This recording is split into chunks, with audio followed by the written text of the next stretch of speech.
Chamber.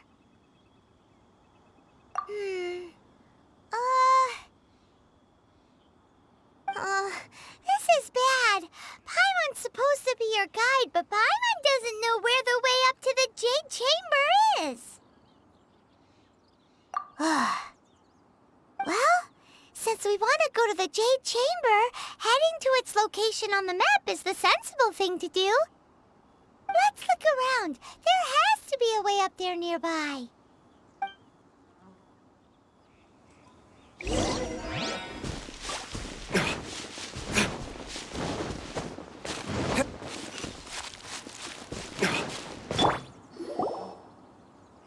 Hey, look! There's some sort of mechanism thingy. Since this is the right place, it must have something to do with the Jade Chamber. Yes, this must be the way.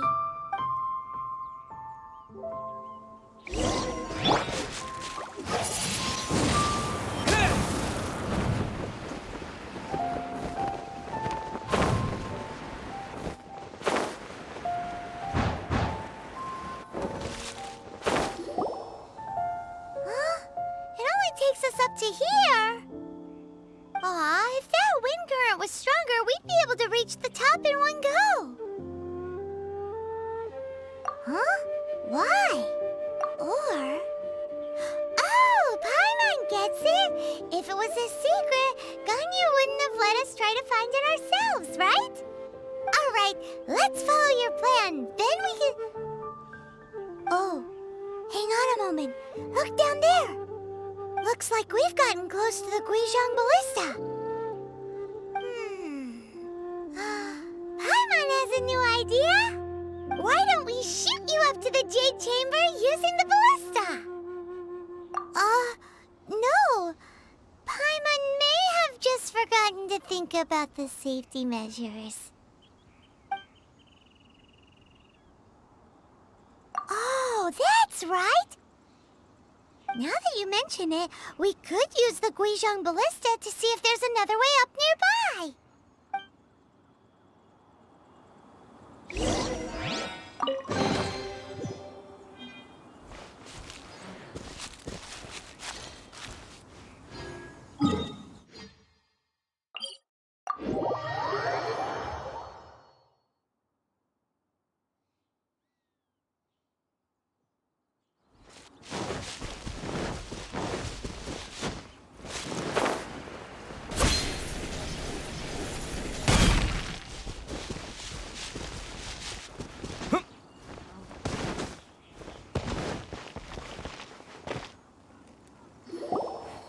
Halt! Who trespasses on these hallowed grounds? Exactly. What are you talking about? We're invited guests. What makes you think you can treat us like this? No. Wait. Maybe this was Ningguang's plan all along. She pretended to invite us to the Jade Chamber, but set up a millilith ambush here to arrest us. Now Paimon's mad! You, over there! This is a trick, isn't it? How shameless! What? We're just on guard duty. What do you mean, shameless? What nonsense! Seize these suspicious intruders at once! Well, here they come. Line up.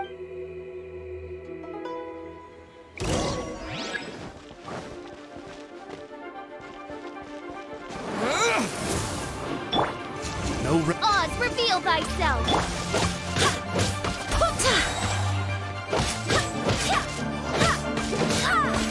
Wind, hear me! To arms! Take the target alive! Midnight, fantastic. Windblade!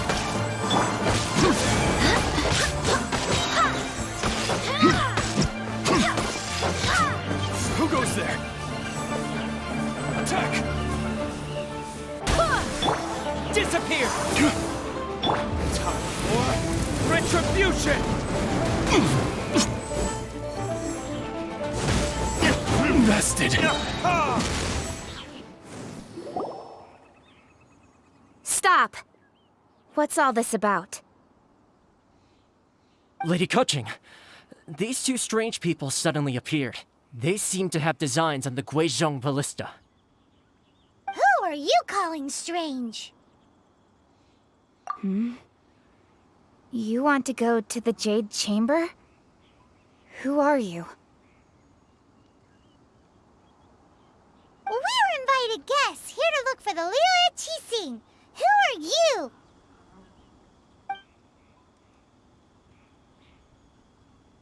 Well, as it happens, I am one of the Liu Qixing. Who? I'm Kenqing, the Yuheng of the Qixing. I know of you, traveler. You're Ningguang's guests, yes? Didn't expect to meet you here in the mountains. Wow. Paimon didn't think we'd meet some super rich big shot out here in the middle of nowhere either. The Guizhong ballista in Tianheng Pass has long been in disrepair, and yet it was fixed in a single night. I came here to investigate that occurrence. These Millilith are just here to guard the scene, not to arrest anyone. So this was all a misunderstanding? Paimon... Anyway, for a mortal to be able to repair an Adepti mechanism is quite the mystery, even to the Qixing. that was... Eh? Oh, right. So, Lady Yuheng, might you have any idea why Lady Tianquan invited us to go to the Jade Chamber? Just call me Kenqing. I'd say that Ningguang's purpose is to request that the savior of Mondstadt take a more neutral stance. Or at least, to not wholly side with the Adepti. We're not taking sides. We spoke with the Adepti. They want to protect Liu as well. When you say protect, you're referring to their sanctimonious arrogance, aren't you? Huh? You are mortals, and thus under their protection. There was no way they would have regarded you as someone with the ability to assassinate a god. Naturally, they would also regard Ningguang's locking down the area, questioning the citizenry, and pursuit of the assassin to be pointless work. Perhaps they even wonder if there might be a cover-up. I'll say it like it is. They're underestimating us. Well, you've got a point there. Still, this is the first time Paimon's seen a person from Liyue who doesn't respect the gods or the Adepti. Should I respect the shallow sense of time and condescension to mortals that has caused them to delay in moving against us, Qixing? Forget it. I shouldn't speak of them this way. This skepticism is mine alone, and Ningguang does not share it. Either way, I will admit that the actions of the Adepti this time were quite restrained. Rex Lapis's death is indeed an extraordinary circumstance. But to think that they would call for a council of Adepti rather than come down here directly. How surprisingly civilized of them.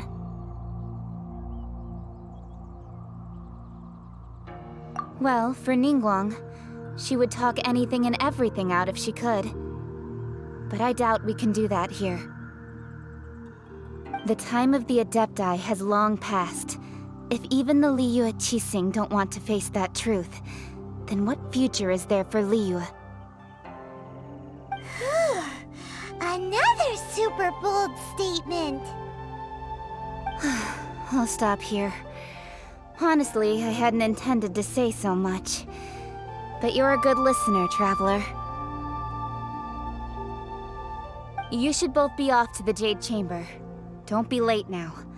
Ningguang's schedule is packed to the gills all the way till next year. The cream of Liyue's mercantile crop all see ascending to the Jade Chamber as the greatest honor. Each brings rich gifts as they visit, all to curry a little favor with Ningguang. Favor? But... Wait, that's right! Greeting gifts are a staple of Liyue's culture. We need to get one. Not to curry favor or anything, just to respect Liyue's culture. All right. You can decide on your greeting gift yourselves. Let me tell you how to get to the Jade Chamber first. You didn't actually have to come to Mount Tianheng. Go back to Liyue Harbor. Find a guide at the Yuehai Pavilion, and... Well then. May we meet again, Traveler. Well, that Yuheng may not respect the gods, but Paimon thinks she's a pretty cool person. So, what should we give to Ningguang when we see her? Oh, right! Paimon dreamed of an amazing snack last night! Sugar-frosted slime! Paimon has a feeling that it would be perfect for a super rich person like Ningguang. Why don't we go with that for a gift? With a certain boom shakalaka, of course! Let's go gather ingredients! Time waits for no one, and neither will our riches.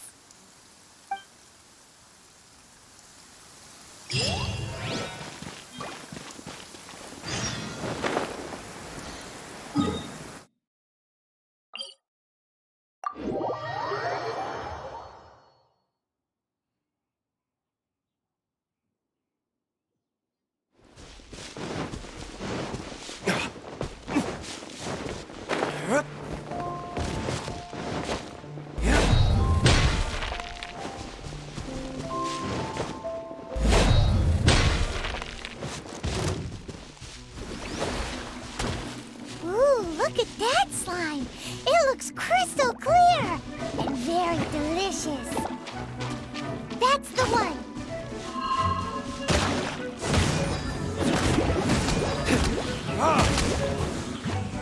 Burn!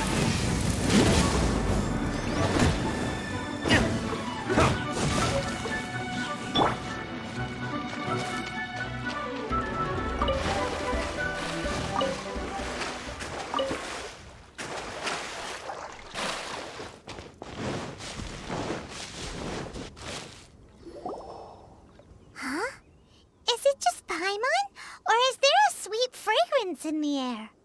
Huh? Did you hear that? No! That was definitely someone in trouble. It came from those ruins over there. Uh-oh. It looks like the treasure hoarders have locked someone inside.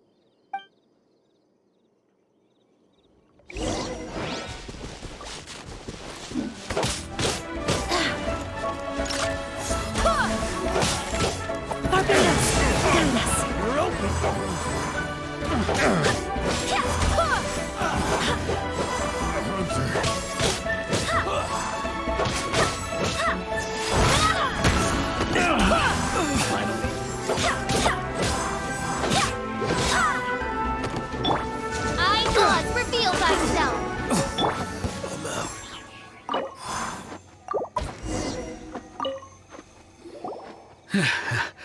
Thank you for your help, kind travelers. If you hadn't come to my aid, I surely would have rotted in this cell. Those treasure hoarders. When their mood was good, they'd rearrange those pots of sweet flowers.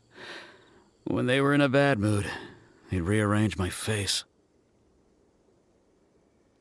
Aw, it was nothing. No need to thank us all at once or anything.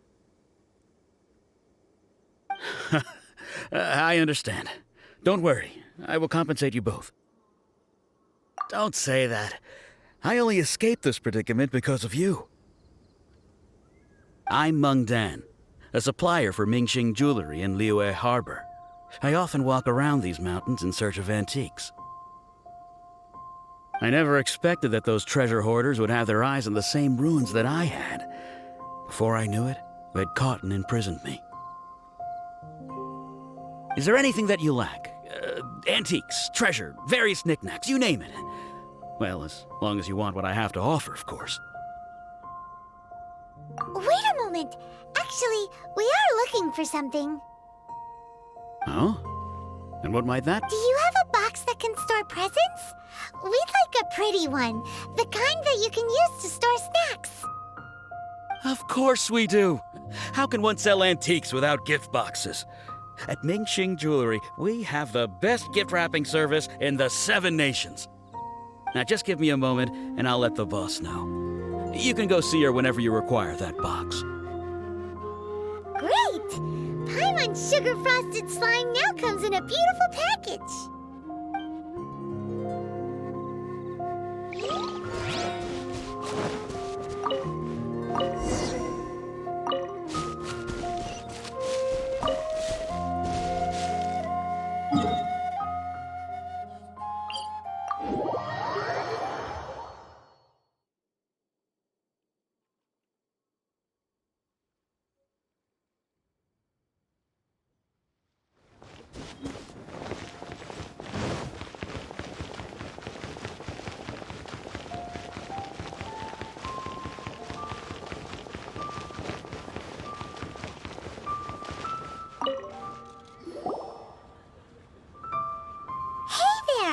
A guy called Meng Dan told us that we could get a nice and shiny box from your store. Uncle Meng already told me about it. Thank you both for saving him. Many of the best goods in our store were found by Uncle Meng. If anything were to happen to him, it would be impossible for us to continue doing business. Here, this container is itself an antique, with at least 140 years of history. It's already been cleaned. Will it do? Yep. It's great! Hang on a moment. Could we borrow one other thing? Sure, please help yourselves, as long as it's on our shelves. Traveler, this clay pot looks really awesome. If we use an antique as our mixing bowl, we should be able to make a great snack. It's done! The one and only sugar-frosted slime! Carefully. Oh, yes. You might want to use these 2 freshly picked flowers as decorations, too.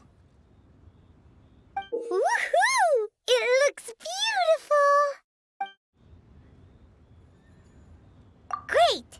Now that we've put all that we've got into this box, let's go to the Jade Chamber to see Ningguang. New stock at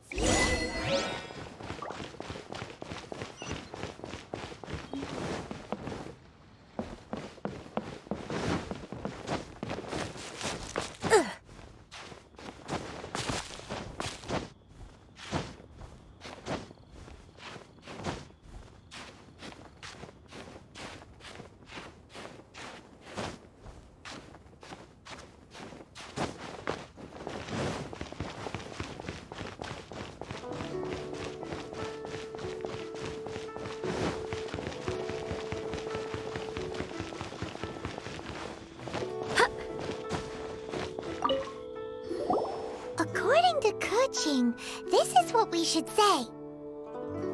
Excuse me, do you sell the moon here?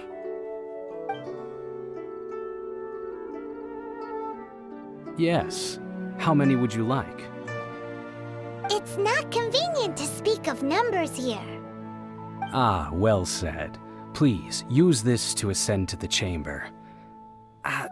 Yes, speaking of which, are you two the guests that Lady Ningguang has arranged to meet with today?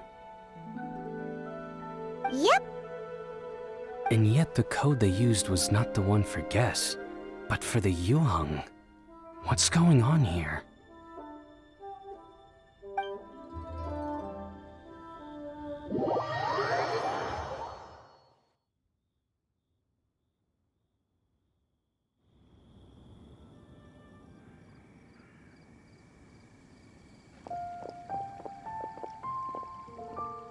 I've been waiting for you, returnee from Joyun Karst.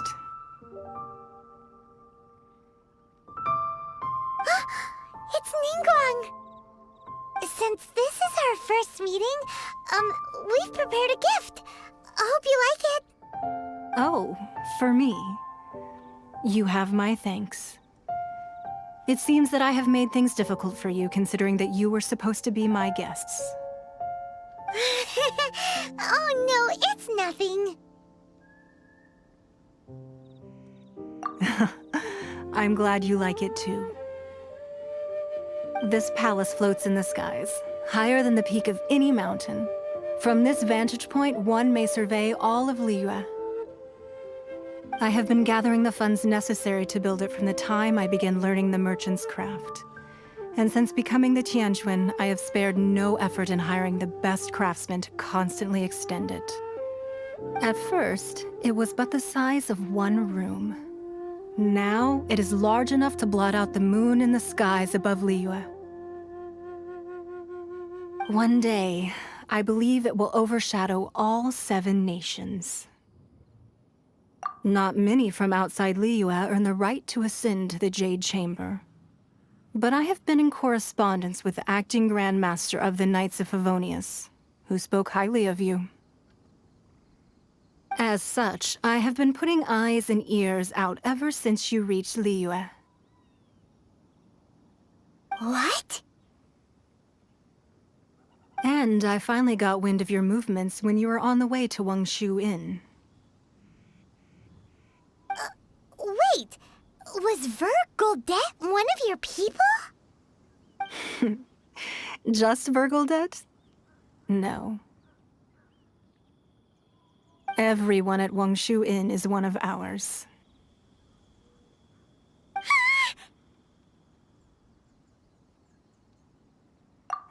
At the Guizhang Ballista, yes? You weren't peeking on us from the skies the whole time, were you? I fear that peeking would have been a little difficult from this altitude. Our eyes and ears are more than sufficient. You two are very interesting people, after all. It would be natural to take an interest. Well, I wouldn't expect you to trust us, considering that you have had far more interactions with the Adepti. The reason I invited you here was to clear up some misunderstandings.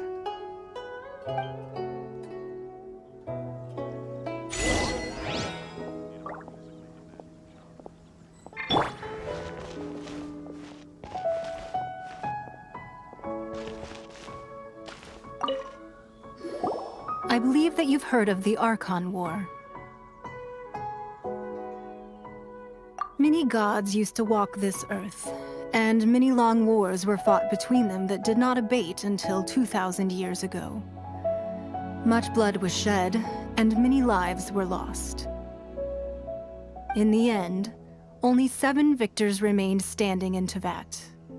They built cities and nations on the corpses of the vanquished, and thus began the era of the 7. You can see Goyun Stone Forest from here, I trust. It is no natural rock formation. Those are giant spears of rock hurled by Rex Lapis during the war. Beneath the spears lie those cast down by Rex Lapis in those days, gods that failed to seize the title of Archon. Not only is it true that gods may die, but so too has the membership of the 7 changed over the last 2 millennia. Rex Lapis's passing is an unimaginable disaster for Liyue, but the Order of the 7 will not collapse simply because of that. Another Lord of Geo will arise sooner or later. Yet, how are we to forget Rex Lapis? When that time comes, the relationship between the people of Liyue and the gods and Adepti will surely be different from before. Even in a new era, the Liyue Qixing remain Rex Lapis's former subjects.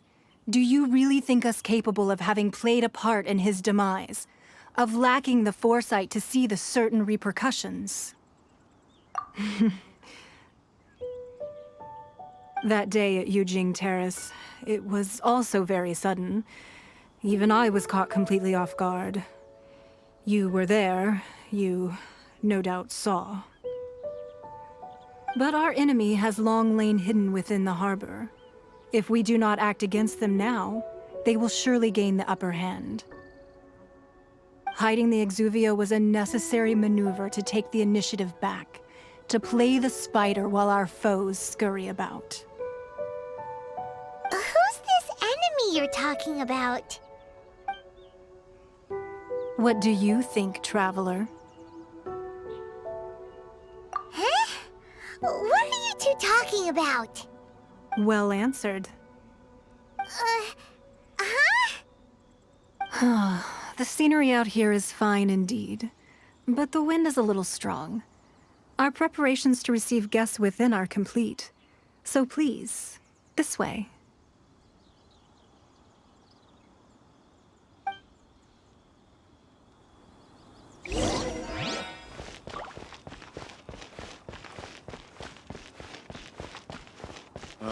I need a more physically...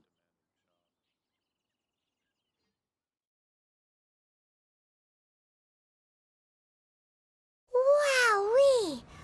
What a huge hall! Paimon's never seen such a fancy place before.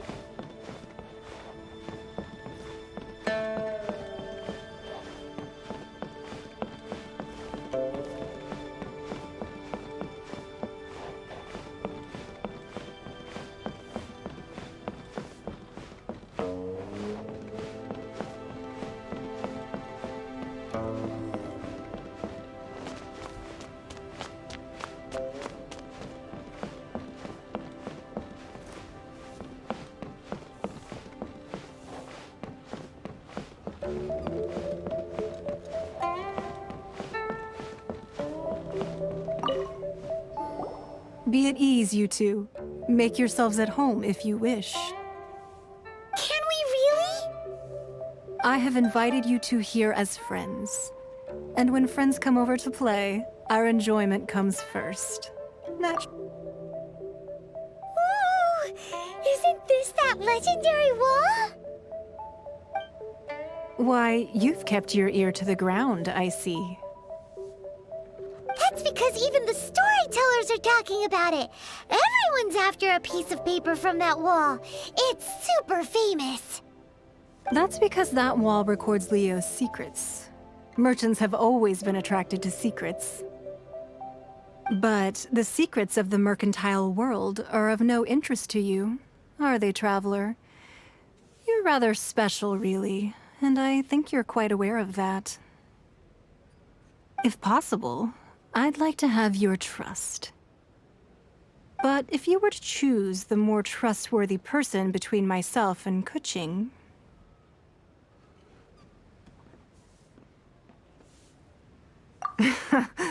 You'd pick Kenqing?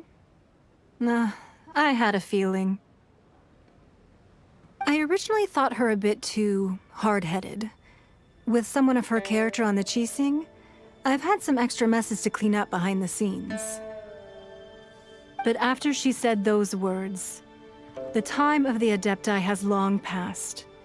If even the Liyue Qixing don't want to face that truth, then what future is there for Liyue? Well, I must say that quite a few of my doubts have been dispelled. I won't deny that Rex Lapis's passing seems advantageous to us.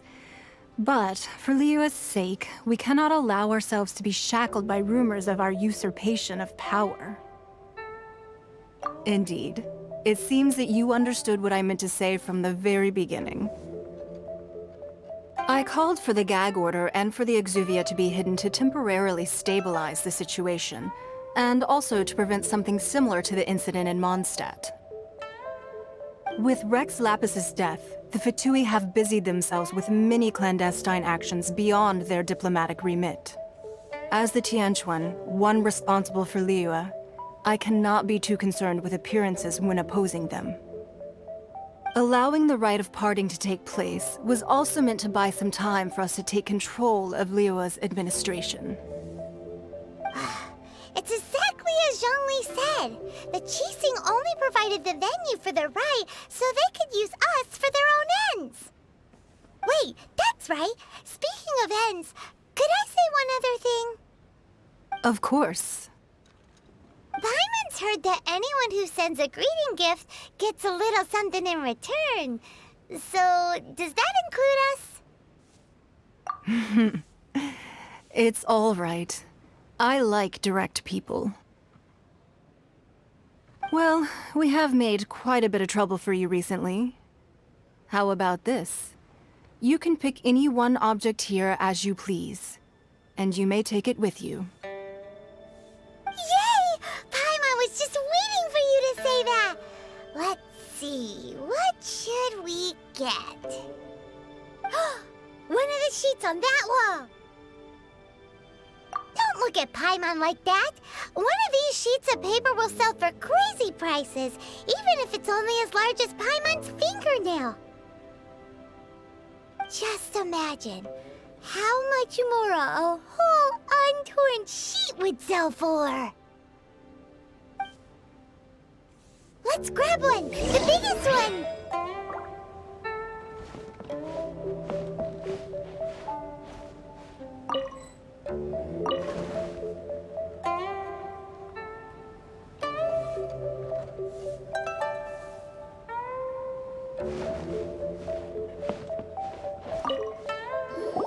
Huh? Well, that was an easy search. The biggest sheet is right up there in the most obvious spot. Let's go with that one. La la la la la. Let's see what's written on it. Huh? There's a place marked with a circle on here. Oh, could it be treasure? Whatever it is, it better make us filthy rich. Let's see what's written over here. Sigil of permission, something, something, Fatui, research, copy. Huh? Aw, that doesn't sound like treasure at all. This piece of paper shows that a Qixing spy discovered traces of classified Fatui research on the Sigil of Permission. Oh, Ningguang did say that the Fatui have been up to all kinds of mischief in the shadows of Liyue, spreading rumors, wanting to get their hands on the Archon's body and whatnot. But research on the Sigil of Permission? Paimon wonders what they're up to. Speaking of which, there's also some connection between you and the Sigil of Permission. Seems there's still more for us to find out. Oh, you really think so? Well, should we not go then? Oh, so you're saying that it's precisely because we can't completely trust Ningguang that we should confirm the truth of what she says for ourselves. That's way out of Paimon's league. Paimon thinks she's been nothing but good to us. Anyway, we'll see if you're onto something. Before we look for Zhongli at Dihua Marsh, let's go to the place marked out on these papers and see if the Fatui really are up to no good there.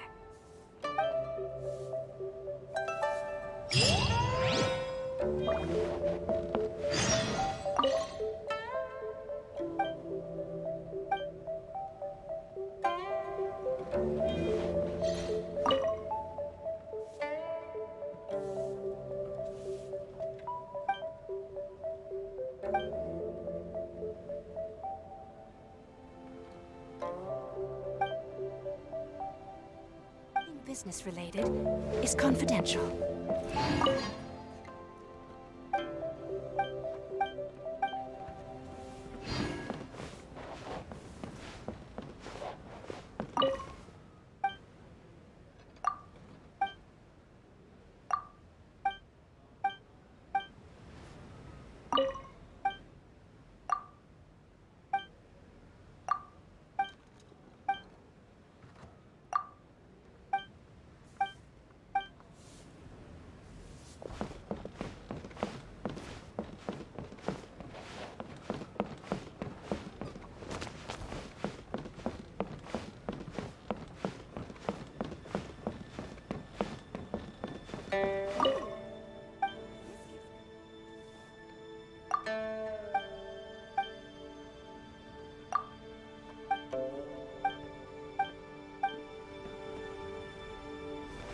Lady Ningguang looks stunning today.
An unfortunate fault!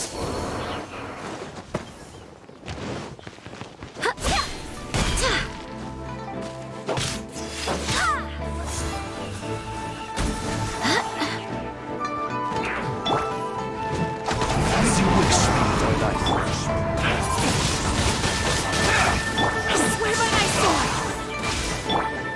I will end you. Let's end this quickly. The descent! It's time for a flash break! Windblade! Odds reveal by... Win! This is bad.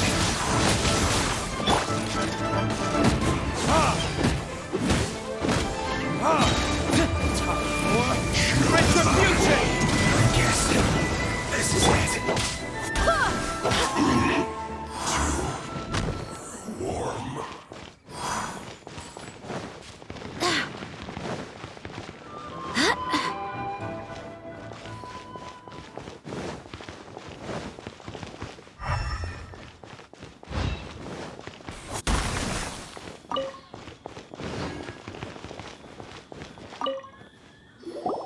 There are so many talismans here.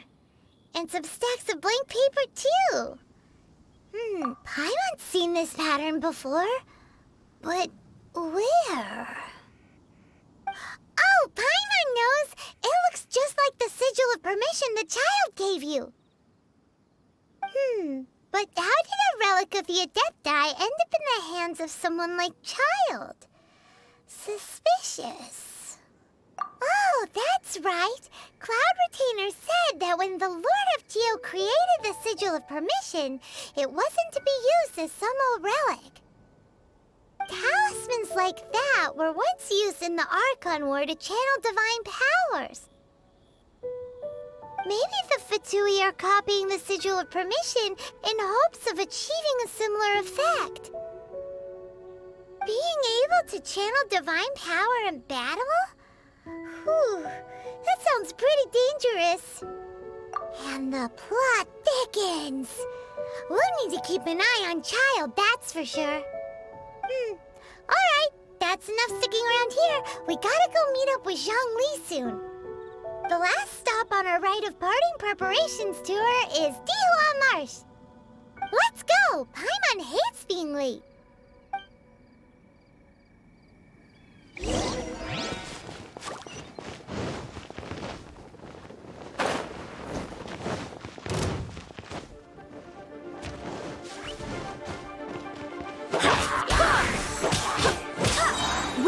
Hear me.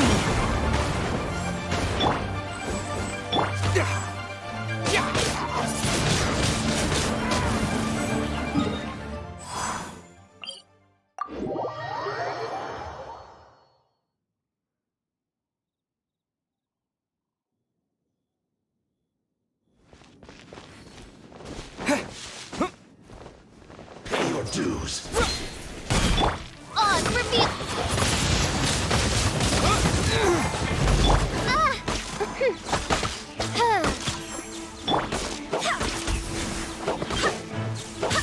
So soon. Can't run from death.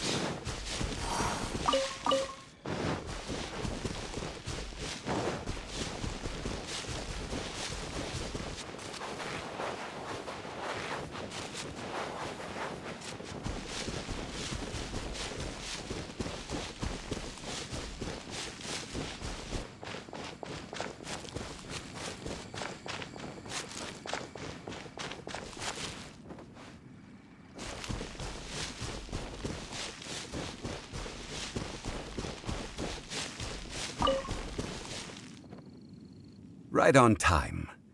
I myself... Did you enjoy your visit to the Jade Chamber? It was so big and pretty and expensive.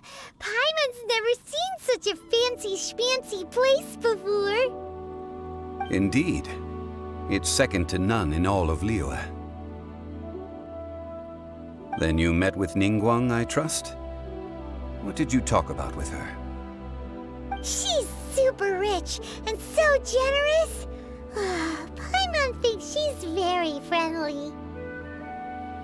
Yeah, his take on Ningguang is quite different from Paimon's. He thinks that even the tactless Yuheng is more trustworthy than her. Oh, so you also met with Kenqing then? What did she have to say?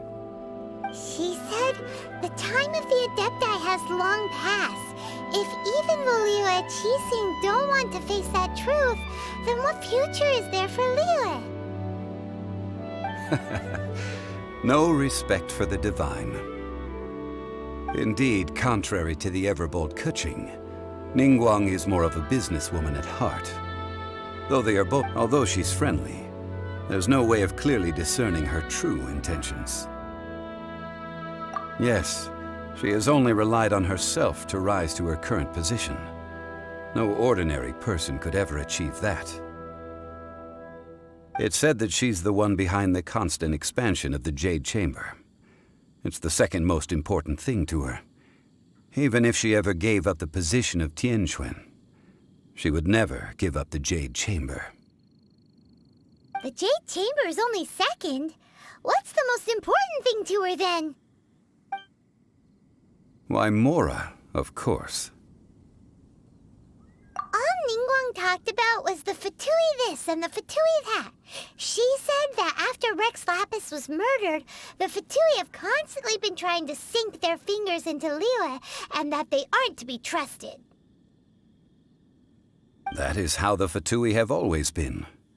It doesn't surprise me in the least.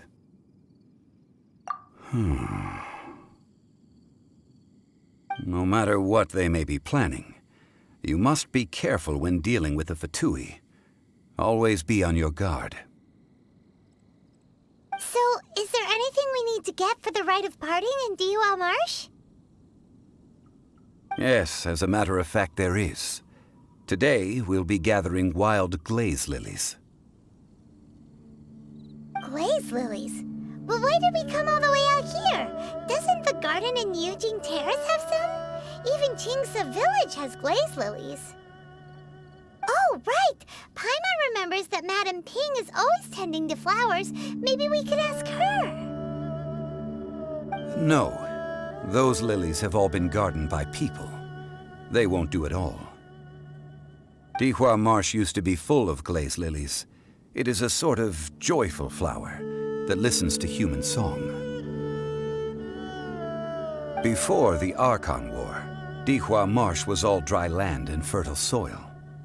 But the war caused landslides, and the land was flooded, turning it into the marsh you see now. Nearly all the glaze lilies were wiped out. Of course, there are some kinds of flowers that have been preserved and gardened by people in the city. But very few people know that glaze lilies may still be found in the wild. Wild glaze lilies have the strongest fragrance. If we want to follow the true tradition of the rite of parting, we must grind up the wild lilies and place the powder in a censer of everlasting incense. But I'll need your assistance in gathering these flowers. No, I need you to sing to them. Singing to the flowers will make them more fragrant. So how good is your singing? Really? Why doesn't Paimon believe you? We'll only know once he starts singing.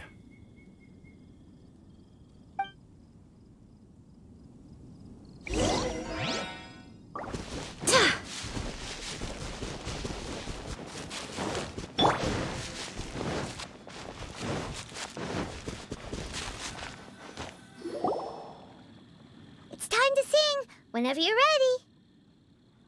Da da da da da da da da da.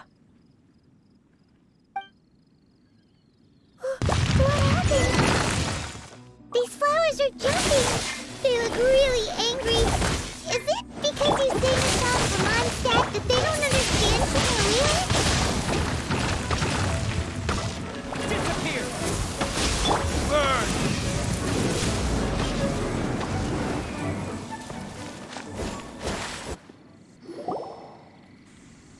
Those weren't glaze lilies. Glaze lilies wouldn't hit people. This little monster is known as a whopper flower. Strange. These petals look interesting. The glaze lilies used as a disguise were buried with the whopper flower for too long. The result seems to have surprisingly potent medicinal value.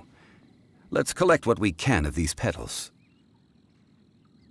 Well, that's nice and all, but will those petals be useful for the rite of parting? Unfortunately, no. That's so lame. Excuse me. Are you searching for glaze lilies? Oh, hey! It's... What's her face? Paimon can't remember. Hello, traveler. I'm surprised you still remember my name. Ah, that reminds me. How was your visit to the Jade Chamber? Well, it sure would have been better if you told us how to get up there. Didn't I tell you the way? Surely I... Nope, we found the way on our own.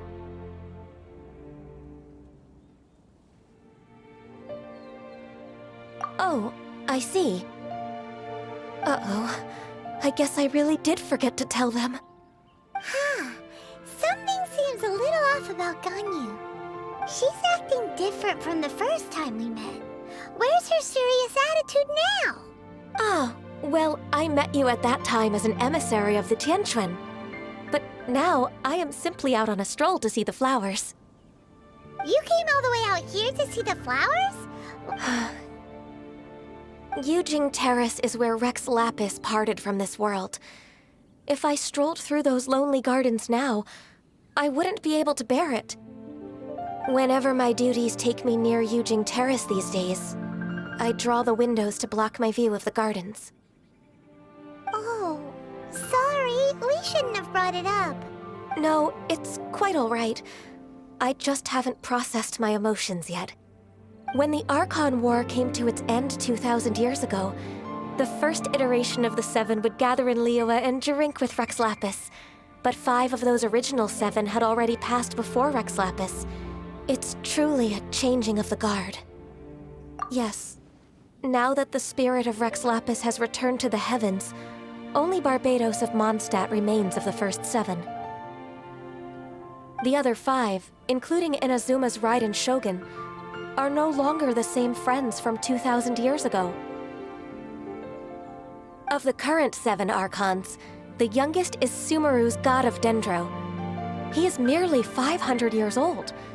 whereas Rex Lapis was more than 6,000 years old at the time of his passing. This means that Liyue had been under Rex Lapis's rule from the moment it was first founded 3,700 years ago.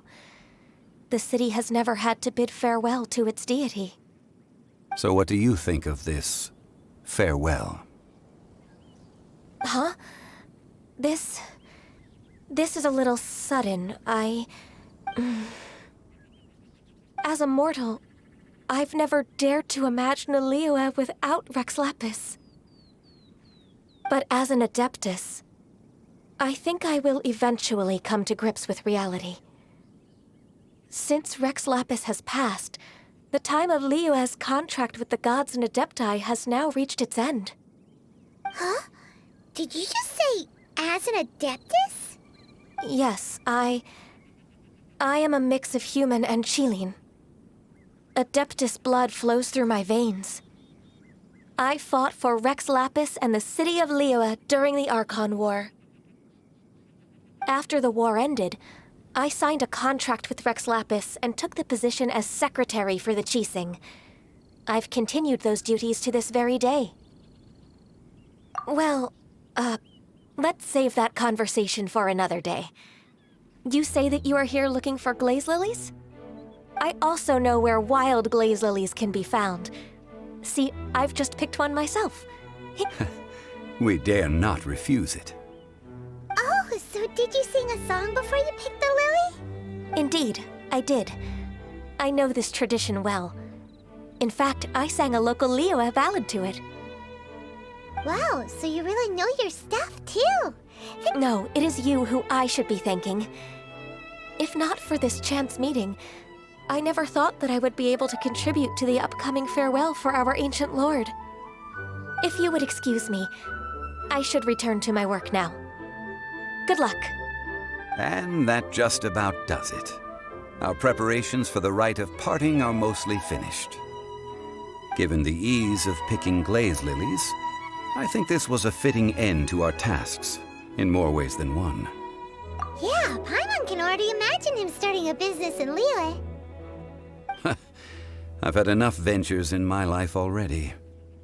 Beginning a new undertaking is always difficult at first, and requires no small amount of effort. And once business is at full steam, the stress of it all only wears away at you over time. So you must be careful to take the time to step back and re-examine yourself. If left unchecked, the wear and tear on your heart may go well past mending. Wow. See? Zhongli sounds like he's already seen it all. Alright, I think it's about time we head back to Liyue Harbor now.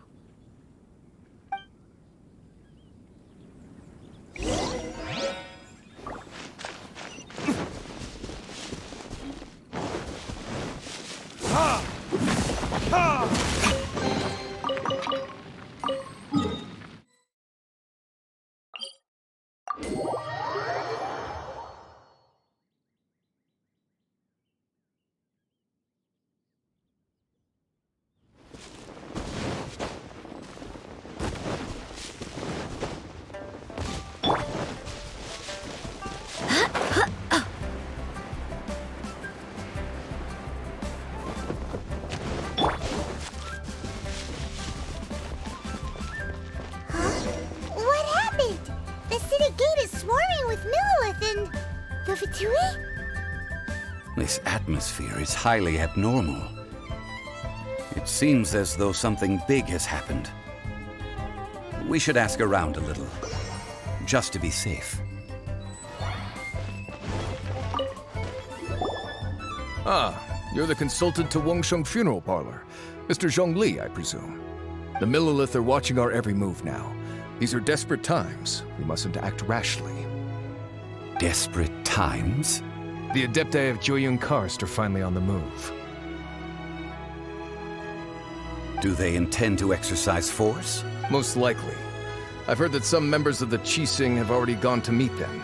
Well, I say meet, but it's more like they're attempting to stall the Adepti outside the city. However, both sides were quite obstinate and hit an impasse. It seems inevitable, given the current situation. The Adepti do not acknowledge the Qixing. They only acknowledge the contracts of the Geo-Archon. If the two sides come to blows, Liyue Harbor will be in no position to stop them. Surely the Liyue Qixing are not the sort to give in so easily. Their boneheadedness is known throughout the lands. Yet it's because of that obstinacy that mortals and Adepti are now on the verge of conflict. And what now? How is it that the Fatui have come under fire? That's all Ningguang's doing. She proclaimed that in these tumultuous times, the Millelith must rein in the actions of the Fatui. Only now do they want to start keeping tabs on us? That's the Qixing for you. Anyway, Mr. Zhongli, you're one of Childe's close associates. Please understand that your actions will reflect on us. Don't let anyone catch you off guard. It looks like things are about to boil over in Liyue Harbor. Do you intend to use your neutral identity as an intermediary between both sides? Or will you use your sword to turn the balance? Neither path is an easy one. Oh, by the way, Mr. Zhongli, we've heard that the Wangsheng funeral parlor has also been caught up in all of this. They're currently squaring off with the authorities at the gates. Things are taking a turn for the worse. I'm afraid I must leave now to handle things back at Wangsheng funeral parlor. I hope that Master Hu has been able to keep things under control for the moment. Consider your next course of action carefully, traveler. If you're trying to prevent an explosion, it may be wisest to look for the fuse first. Whew.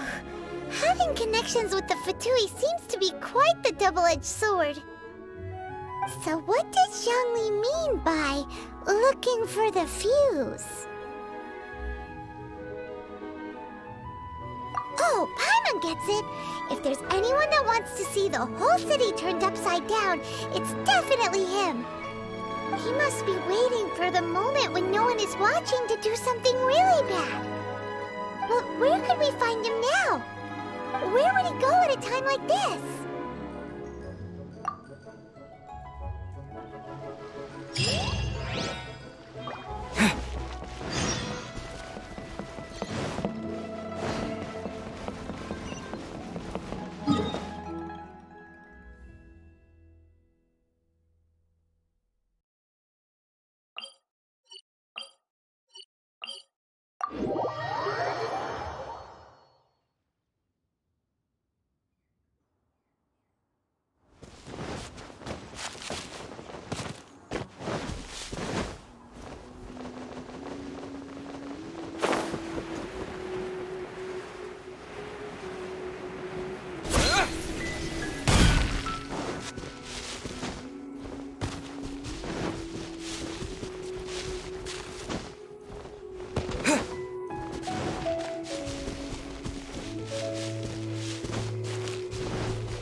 The Golden House? It looked impressive enough from the outside, but who would have guessed that it was even fancier on the inside? And so full of Mora. This is where all of Teyvat's Mora is minted, right? In that case, maybe they won't notice if a few Mora go missing. Oh, so it's a trap! Tricky, tricky. Good thing Paimon's got you here. But even if we can't take any, we can still have a closer look, right? Or better yet, take a nap on top of a mountain of Mora. It's like a dream come true. Oh, right. Back to business. It's quiet. Too quiet. Surely someone's gotta be guarding something as important as the Exuvia. Huh? Look! What happened here? Uh-oh. Paimon smells trouble. Quick! We have to go make sure that the Exuvia is all right.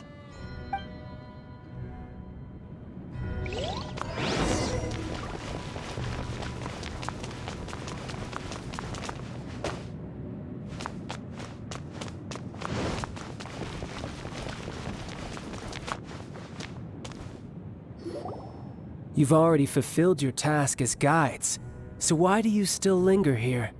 Haven't you already seen enough trouble for today? Huh? Who's there? If you were Fatui, I imagine that you would be entitled to a generous reward from the Tsaritsa herself.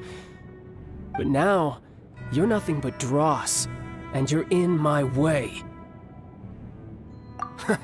Although I'm deeply grateful to you that I was able to effortlessly find this secret location, don't you think that trying to stop me now would just be wasted effort?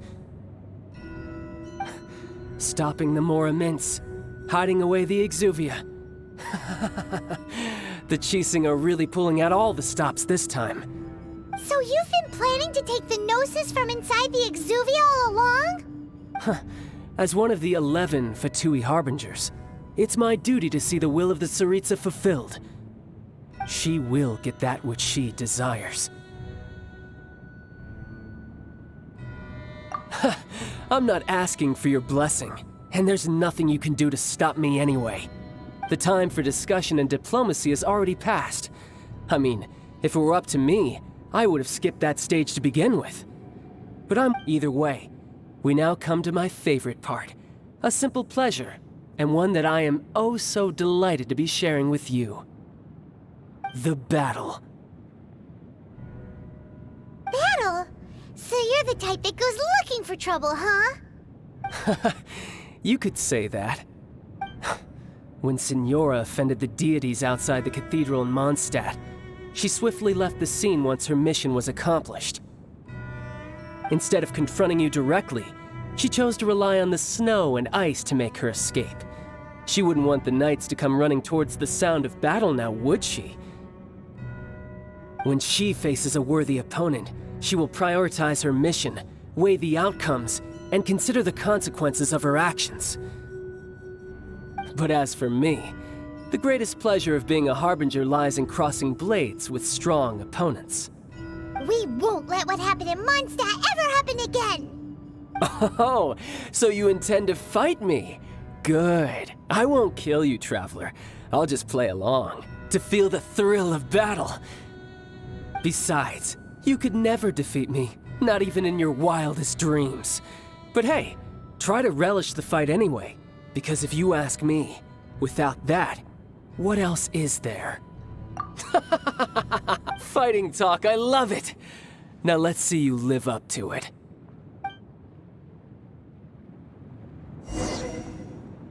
This chance is hard to come by, so show me all you've got. So very few ever get the chance to square off with the Fatui Harbinger. So come now, amuse me, and don't you dare disappoint.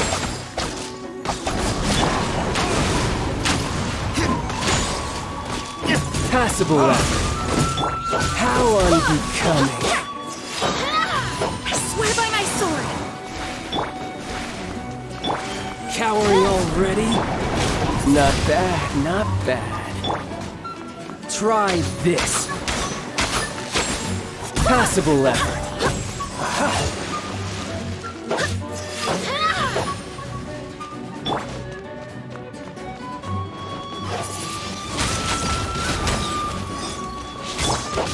You've made some progress. Not bad. You've got a trick or two.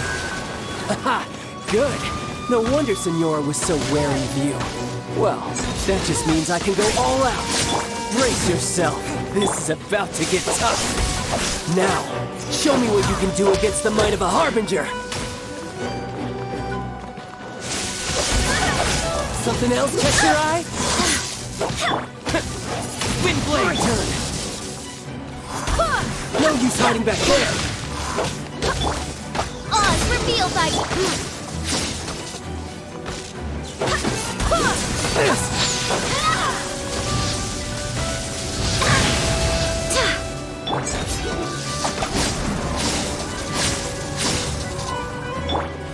you do is run. I swear by my sword!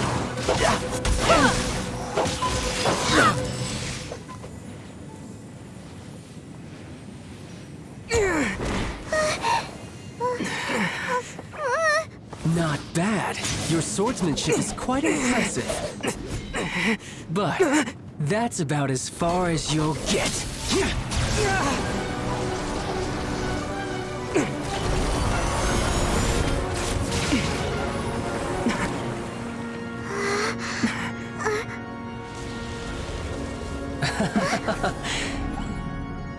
Didn't think you had that card hidden up your sleeve. You were just playing us to get close to the Exuvia! Oh, quiet down. Stop acting like some wide-eyed recruit. You've seen this world. You of all people should know. This should have been expected! Well then, I'll be taking Morax's Gnosis now! I see. Well, this is most unexpected. You beat me to it, didn't you?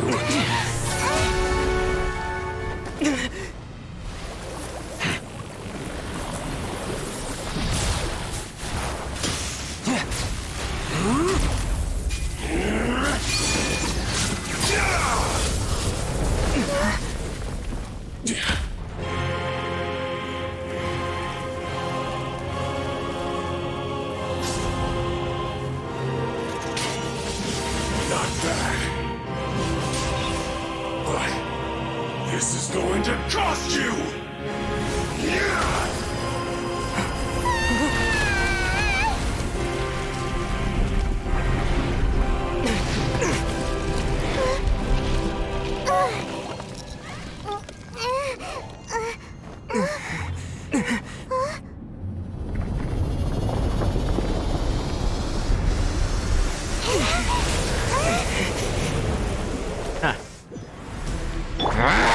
Lúc như nhật chính ra rồi. You got to the Gnosis ahead of me, didn't you? Did you simply move faster? Or did you leak the information to the info on purpose? No matter. Hand the Gnosis over, now. Don't make me take it from you. We didn't take it!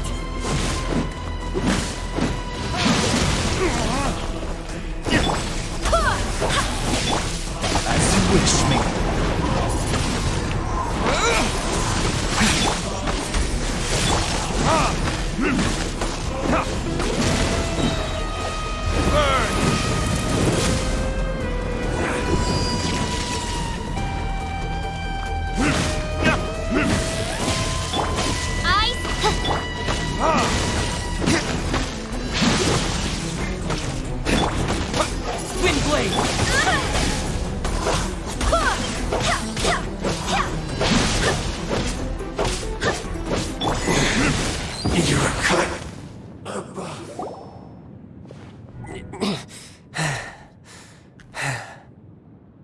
Look!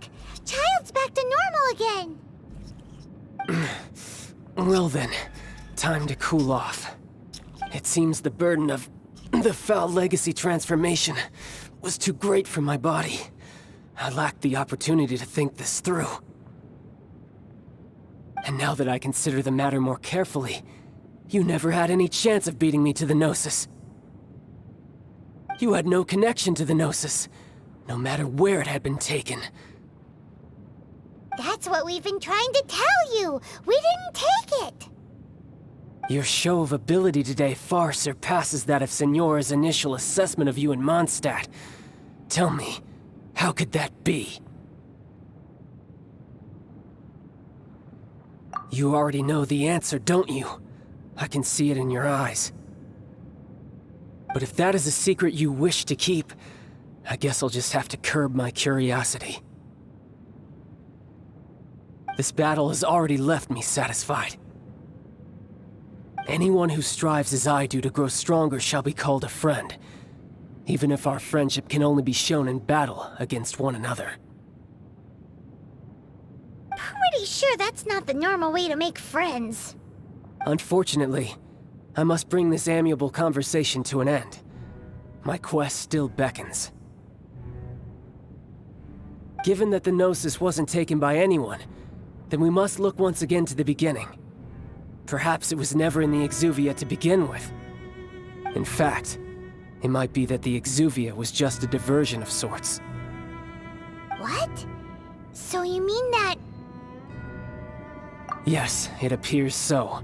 Interesting to say the least. It seems that the guardian deity of the capital of commerce is also well versed in little maneuvers beyond the boundaries of contracts. As such, we must now look to our backup plan. Backup plan? I had hoped it would never come to this. I absolutely detest working with those who are weaker than I. The truth is, the world belongs to those of us who desire to become strong. I seldom willingly mingle with any dull and boring weaklings who think otherwise. Unfortunately, we cannot be picky about our methods as Fatui Harbingers. Children must all learn to eat their vegetables sometime. So what are you planning to do? I will awaken the god that lies dormant beneath Guyon's stone forest. A god? Osial, overlord of the Vortex, who was defeated by Morax, the Geo-Archon in the Archon War, and who has remained pinned beneath the waves by the Geo-Archon's stone spears ever since. If such an ancient god were to be unleashed upon Liyue Harbor, defenseless without the protection of its deity, do you think the cunning Rex Lapis would just stand aloof and watch the ensuing destruction? But the Archon War ended 2,000 years ago. How can an ancient god appear in a world now overseen by the Seven?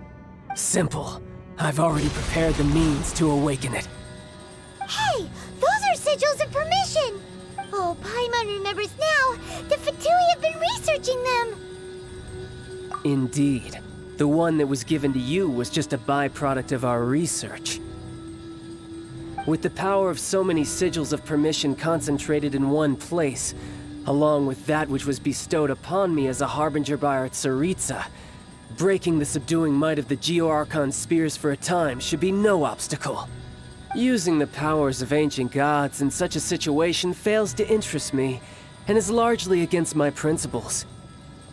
But knowing that such an action will not only force the Geo-Archon to show its hand, but you as well, that makes matters a little more intriguing.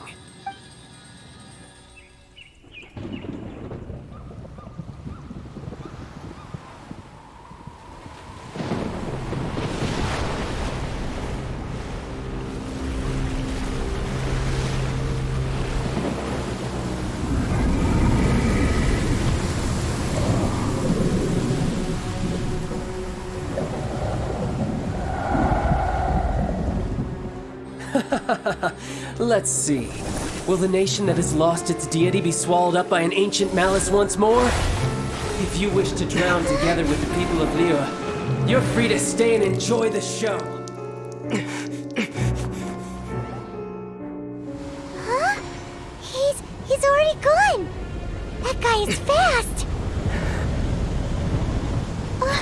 What's going on?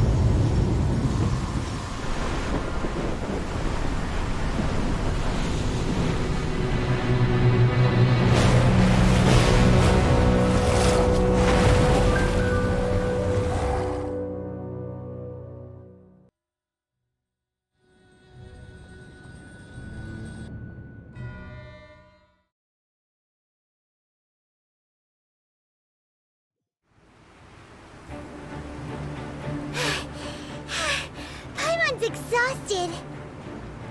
If we hadn't happened to see the Jade Chamber flying over just as we came out of the Golden House, we really wouldn't have known which way to go.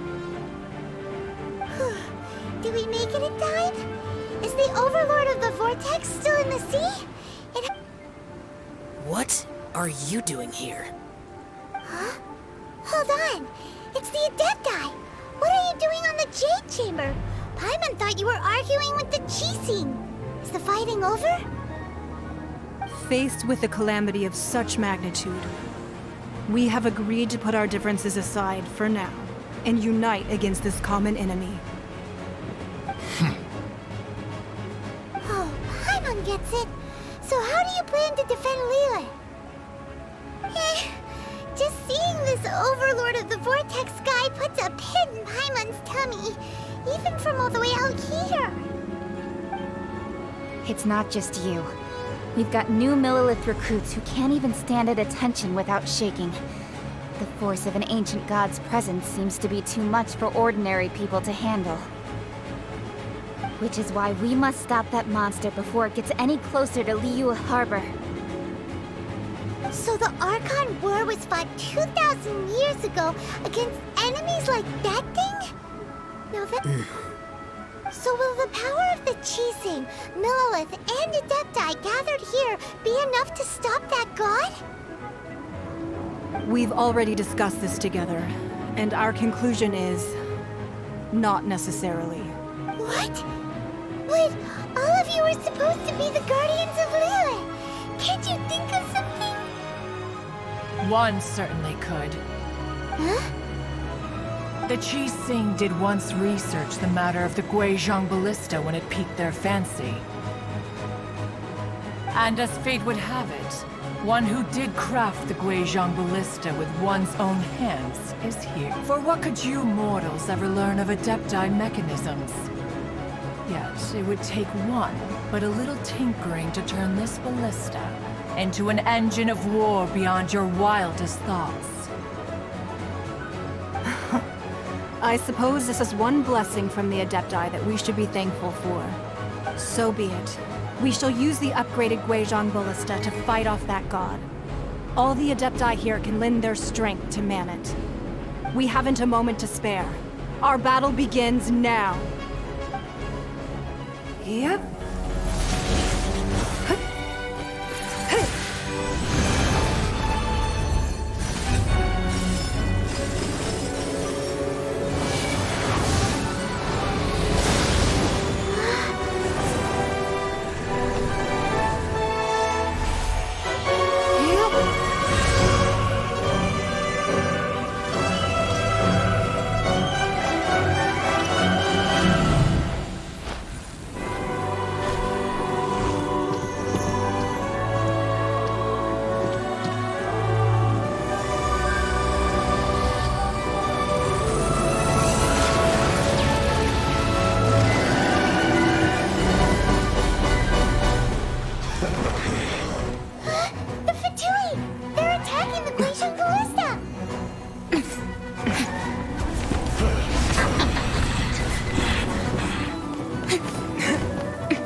The three Adepti are manning the Guizhong ballista.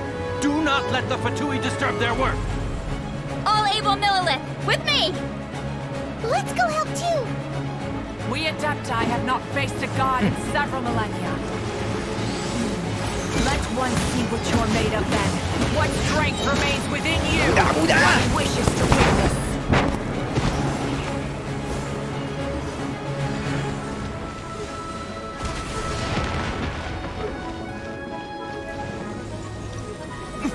Let's move.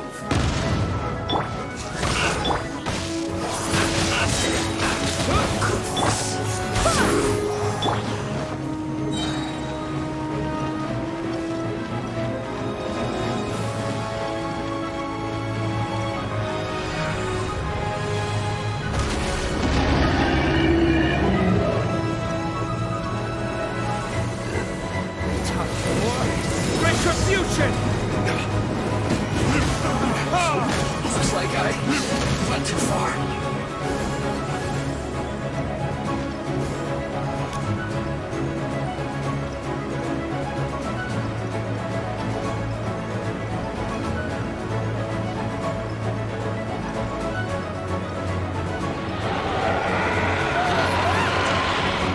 That is Osial's divine power. Be careful not to get hit.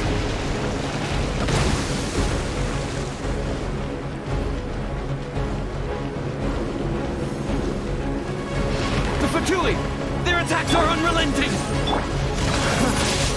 How dare you? Snezhnai's diplomats will answer for this afterward. Every last one. Ends up with time.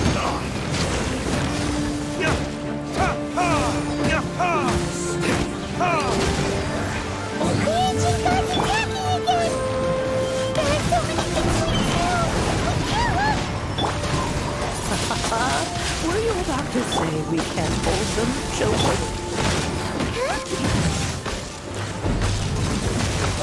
Kỳ hệ rồi! Don't lose heart. Here, take this. This is dental energy. That light from your body, it's like a tiny giant card. Wow, it's a Madam Pink shockwave. This granny's really strong. À, tôi bị giảm đam. Trời ơi, giảm nét đam của bố. You can't run! Well, neither can I. I summon.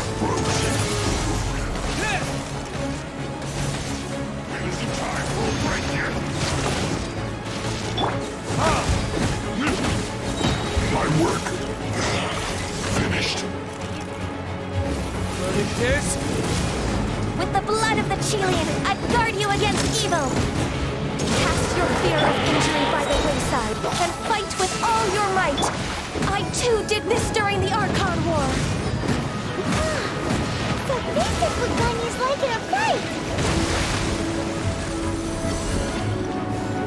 My name means swiftness. Take my power and run as I do. We're going too fast!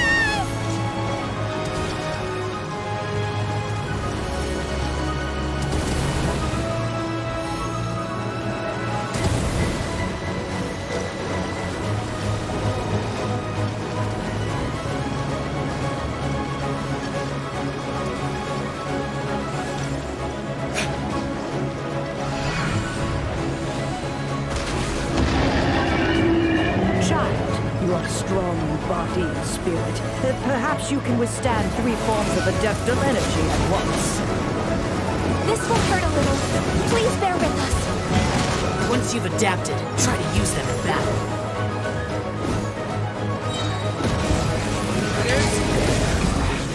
This isn't good. Midnight, fantastic! Give way! Disappear!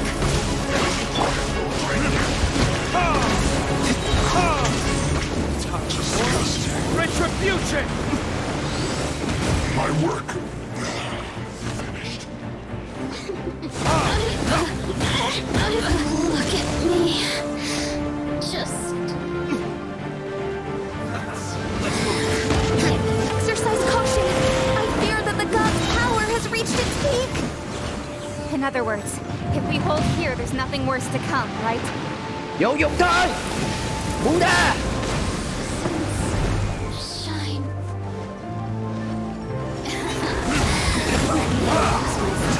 Killjoy! Only just yes! Looks like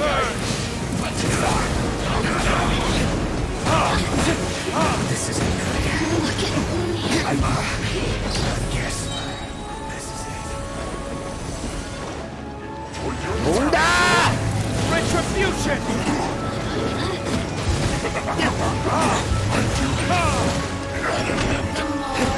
The merrier.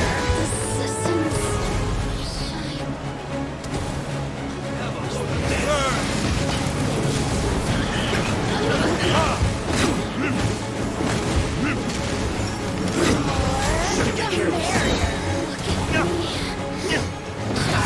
The Fatui's numbers are thinning. Fight on, comrades! Once we finish this lot off, the Adepti will be able to deal with the god in peace!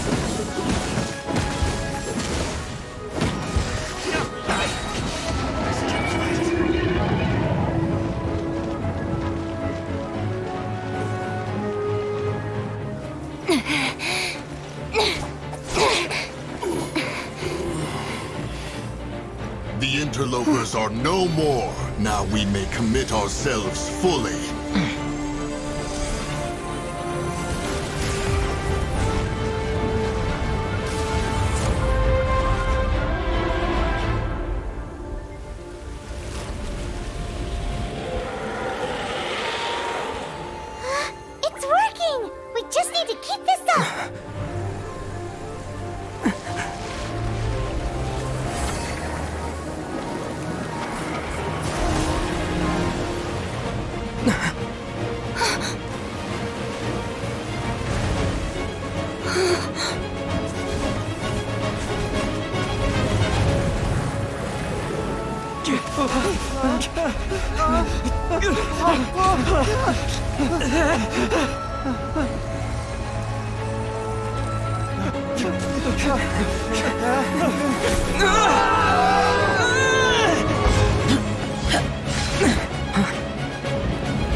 Be careful now.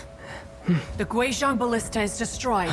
Without its covering fire, retaliation shall be difficult. But the Jade Chamber is our last line of defense. We can't give another inch, no matter what. I have another idea. What do you mean, Lady Ningguang? I'll sacrifice the Jade Chamber. What is the meaning of this? I understand. Traveler, lend me a hand. Farewell, old friend. Goodbye for now. Let us meet again in the future.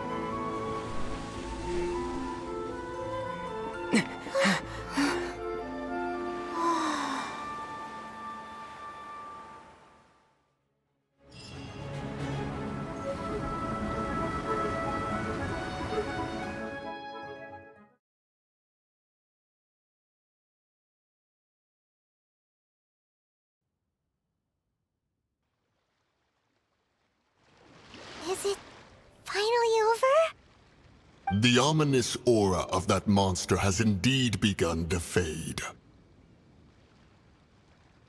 The effects of the Sigil of Permission last but a short time. It will be some time before the Overlord of the Vortex can make any waves again. We are indebted to you for your assistance. If the Adepti hadn't happened to be here, the future of Liyue Harbor would surely have been in great jeopardy. Save your flattery. We didn't just happen to be here. Surely you won't pretend to have forgotten the reason for which we came. Come now. There's no need for such harsh words, Cloud Retainer. I've heard that when Ningguang began learning to do business, she had already started setting aside part of her then limited income in preparation for building the Jade Chamber. At first, it was only the size of a small room, but with continued expansion, it has become the palace that lies before you now. It is a testament to Ningguang's entire life, both as a businesswoman and as the backbone of the Liyue Qixing. Seeing the Jade Chamber destroyed in the defense of Liyue means much to her. To me, such cooperation and sacrifice deserves at least some recognition, don't you agree? Well, I was really hoping you would say that such sacrifice could at least be used as some leverage in our negotiations. Thank you all for hearing me out. We know very well why the Adepti came here today. But please forgive us. We cannot yield to your wishes. Oh? 3,700 years. According to our records, the Adepti signed a contract with Rex Lapis to protect Liyue. 3,000. Even to this very day, Liyue and its lands have stood the test of time, immovable as stone, just as it was thousands of years before. But that does not mean that the Liyue of today is the same city as it was all those years ago. Do not merely cast your protective gaze upon the land. Instead, focus your sights on our city and each of the citizens that dwell within it. Are you questioning our means of protecting Liyue? I mean no offense. I simply hope that our Adepti forebears would see Liyue in a new light. Forebears, you say? One doubts you would be fit to be part of such a lineage. This morning, Rex Lapis appeared to me in a dream. What? In the dream, I yearned to tell him that we Qixing, though mortal, are equally bound to the contract. Each passing generation of the Qixing leaves many things of value to be inherited by the next generation. I also thought to tell him how the past generations of Qixing had strove under his rule to survive in our mortal world. But I dared not speak. I could only gaze at him in silence until the moment I awoke. Oh, Ningguang. Yet another perspective. What are you trying to say, Outlander? Right! That's something that happened in Mondstadt. It's a story about the Four Winds and the people of the Animal Archon. The Animal Archon sought to quell the strife between the two sides, because he believed that such conflict would only scar the hearts of both, and that nothing good would come of it. Each of the 7 nations has its own scars from the past. Though your point is the very height of simplicity. As Adepti, we've become a laughingstock, to be chastised thus by an outlander who has lent us such succor. All right, all right. Didn't Ningguang suggest that we should focus on the city and each of its citizens? I know I already have, so why not see for yourselves? I apologize for appearing in full armor. I am afraid I cannot show the proper courtesies. And who are you? I am Feng Yan, a sergeant of the Millelith. I have come to extend my thanks to the Adepti. I thought this battle would perhaps be my last. But thanks to the aid of the Adepti, our forces were not as badly battered as I feared we might be. Although I am a mere mortal soldier, I promise to hold the line and never betray the grace given to us by the illuminated Adepti this day.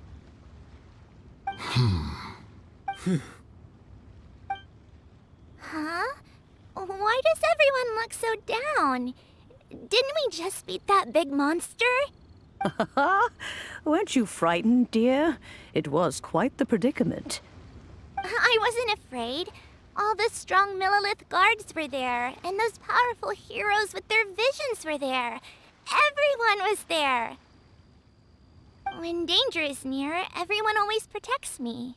And the rest of the time, they make fun toys and tasty snacks and loads of things that make the harbor so pretty. Thanks for protecting Liyue Harbor. Please come visit us for the next lantern rite. Unfortunately, we wouldn't be able to participate. Huh? Because we are Adepti. Oh, okay. It must be hard being an Adeptus. Aww. You see, this is what Liyue is like today. The country of contracts is grateful to the Adepti for their protection, but it is no longer necessary for the city to rely on the Adepti's power to solve every little niggling matter. Although their blood is weak, there is still strength to be found in those we call mortals. The time of contracts between gods and Liyue has long since passed. Now is the time of contracts between Liyue and its people. Seeing the port around us now, it is hard not to feel a bit out of place. Wouldn't you say so, Cloud Retainer? Your line of inquiry is askew. One did not spearhead this expedition to Liyue Harbor. Seems like the Adepti have had a change of heart. Let us return now. Eager to leave, Conqueror of Demons. Yes, one understands what the Conqueror of Demons means. The city of Liyue has changed much after our long separation. One fears that by the time one finally grasps the new contracts of Liyue, you humans would have once again changed the place beyond recognition. Fair enough. Away we shall, and return whence we came.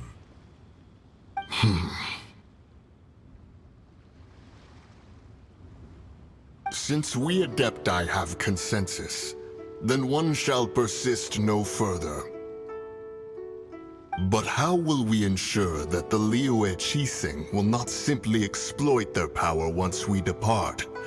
In my view, that is still a thing to be guarded against. All right, Mooncarver, you needn't worry.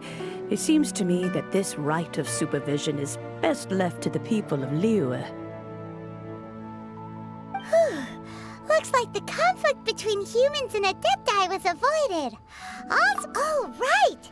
It's nice that we've got peace and all, but we're forgetting one thing. Childe wanted to unleash the god so he could lure Rex Lapis out.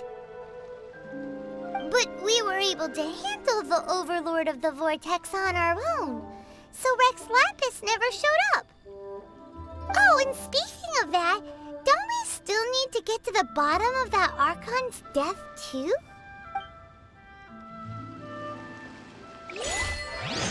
Hyman doesn't get it.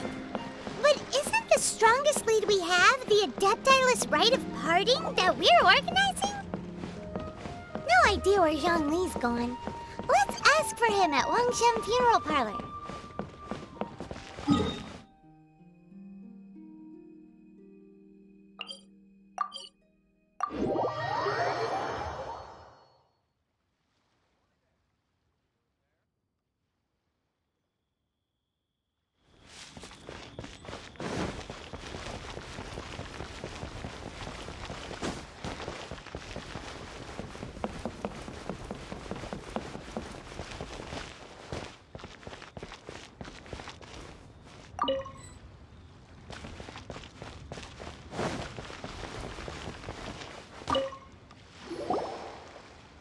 Is there anything I can do for you two? I'm afraid that Wangshan Funeral Parlor isn't in the best state to receive guests. We've come to see Zhongli. Could you please tell him we're here? Unfortunately, Zhongli isn't here at the moment. It seems he went to Northland Bank. Doesn't the Northland Bank belong to the Fatui? Last time we saw Zhongli was before we went to the Golden House. Do you think he doesn't know about the attack on Liyue? Visiting the Fatui at a time like this could only mean more trouble. We had better go and make sure that everything is okay.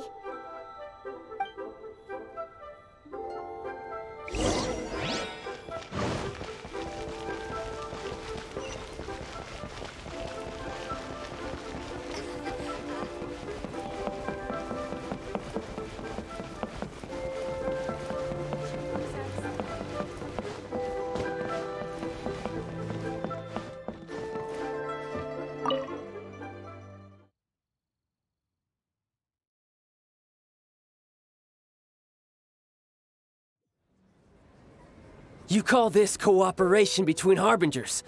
Cooperation involves communication, you know. Don't take it to heart, child. Besides, aren't you happy that you got to skip the formalities and bring chaos to the land? I'm sure you must have enjoyed that. Oh, it seems that some of your friends have arrived. Hey, it's Zhongli and Childe. And you! You're also one of the Harbingers? It's you two. I believe we've met once before. In the city of Bards, was it? I'm glad you still remember my name. Ah, right. I imagine that it must have been rather hard to forget watching helplessly as something precious was snatched away from your friend. No, don't let her get to you! You've yet to gather the powers of all 7 elements, and our last battle at the Golden House was almost more than you could handle.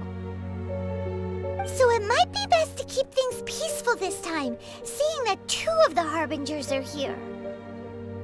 Well, if it isn't you two, This is our first time seeing each other since Liyue was nearly wiped off the map. This is certainly a bit awkward, wouldn't you say? Paimon knew that we should never have trusted a Fatui Harbinger. Oh, now don't say that. Sure, I may have misled you, but I never had anything against you personally.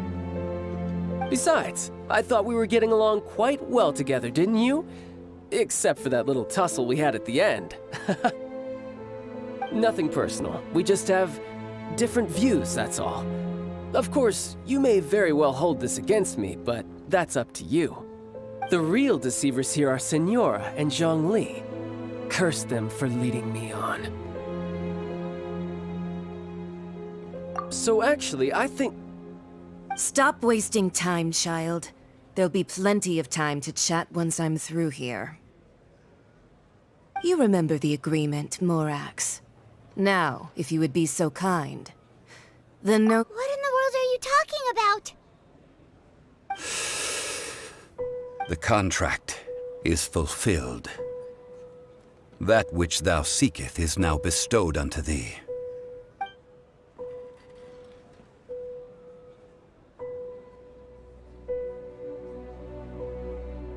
How sanctimonious. What? So you're the Lord of Chia? No, wait. That's an exciting twist and all, but why give the Gnosis to the Fatui? I do not give it for free. I give it as agreed upon in the contract, for it is a matter solely between the Tsaritsa and I. Yeah, you don't think you went a little bit too far with that whole fake death thing? Everyone was preparing the ceremony for you, and splat! This big dragon falls out of the sky, and all of Liyue goes into an uproar. Talk about a disaster. Gathering all the forces that had been bubbling behind the scenes, and then stirring them together in a pot that was bound to boil over. That's what he wanted to see, am I right? Wait, what? Perhaps it's best that I explain. As you know, I've dwelt upon this world for more than 6,000 years. I witnessed the founding of Liyue, together with the Adepti 3,700 years ago. Even boulders that can withstand whirlpools will erode with the passing of time. I kept convincing myself that cracks had not begun to form, and that the end of my time had not yet come. Until one drizzly day, as I was strolling along the harbor, I heard a merchant tell one of his workers, "You finished your duties. Go ahead and call it a day." I stood motionless among the crowds, asking myself, have I already finished my duties? Oh, Zhongli. But as I began to consider relinquishing my divine role, I soon discovered that many reasons still remained to not hastily depart. Was Liyue, the city I had dwelt in for so long, already prepared to enter its next age? I decided that a test was needed in order to reveal the answer. So I feigned my own death, and gathered the cast of Childe, the Adepti, and the Liyue Qixing to play their roles together on the stage that was Liyue. That's right, which is why I continued to safeguard the Gnosis until now. So you mean that if the chaos ever reached the point of no return, you would simply appear and use your divine powers to bring Liyue back under control? Of course, and it would have been all too easy for him too. Just as a child quickly matures after losing their parents, so has Liyue matured when faced with the death of its deity. I was pleasantly surprised with the finale of the show that you all put on. Why, the Adepti deserve the greatest applause, considering their years of seclusion. They hardly recognized the city, yet faced with such a crisis, they exerted the greatest amount of restraint. Not only did they manage to cooperate with the Qixing, And hats off to the emissary dispatched by the Cryo-Archon to fulfill our contract, Signora. She managed to keep everything she knew in strict confidence, far from the eavesdropping ears of her colleague Childe, just as all the while I carried on as zhongli, and fulfilled the traditions of Liyue in this mortal form. Thank you for walking that path with me, traveler. These things were all a part of my script. The only unforeseen plot twist was the conduct of the Liyue Qixing. I had expected them to do no more than the Adepti, to come to the defense of Liyue. But when all was said and done, they seized the opportunity to supplant Liyue's divine protectors, and used the subsequent power vacuum left by my death to quickly gain complete control of Liyue. Huh? That doesn't sound good at all. Ha! On the contrary, I think it is excellent. I had always feared that it was too soon for them to take over from me. And it was also that which I longed for the most. As such, this is the best parting gift anyone could have given this god of old. Hey, what about me? Doesn't anyone feel the least bit of remorse for deceiving me? You've practically kept me in the dark! I think that thanks would be more appropriate. You certainly played no small part in all of this, wreaking havoc and turning the city upside down. The Lord of Geo ought to thank you for your performance, if anything. If you hadn't created the pressure of a battle between mortals, Adepti, and a god, the lump of coal resting in the hands of the Geo-Archon, Liyue would never have been able to become a dazzling diamond of a city. Huh? Just whose side are you on, mocking me like that? Are you itching for a fight? Hey, haven't you learned the Liyue saying, don't always call it as you see it? Well then, with the Gnosis in my possession, I have no use for such idle chatter. We should return to Zapoljarny Palace and seek an audience with Her Majesty, the Tsaritsa. Come. Fine. I'll meet you there later. I'm not sharing a boat with the likes of you. Do as you wish.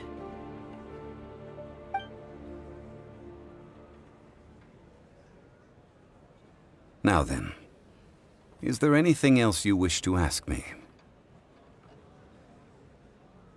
Right! As Zhongli always told us, a good trade is a fair trade. Paimon has no idea what could be a good trade for a Gnosis. Realistically speaking, there is no such thing.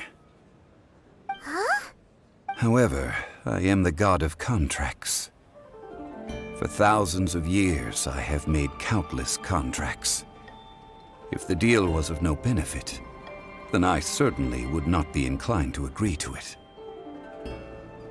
My agreement with the Cryo-Archon will be the last of my contracts as the Geo-Archon.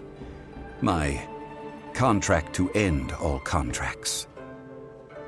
As for the bargaining chip that the Tsaritsa used to balance the scales, uncover that answer for yourself in your future journeys.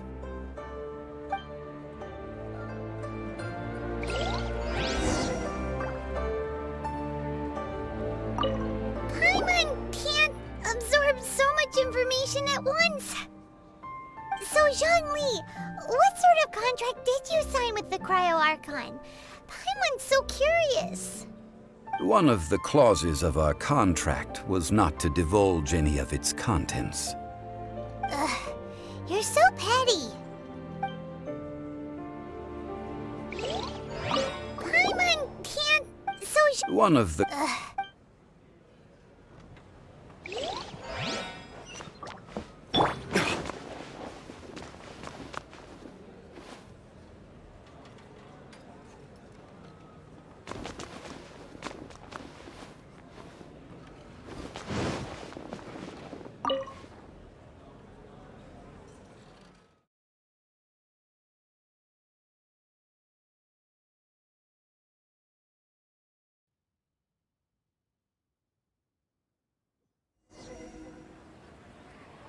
Today's the day of the rite of parting. Although the star of the show is fake, we've spent so much time trying to organize it, it would be a real shame not to go there now.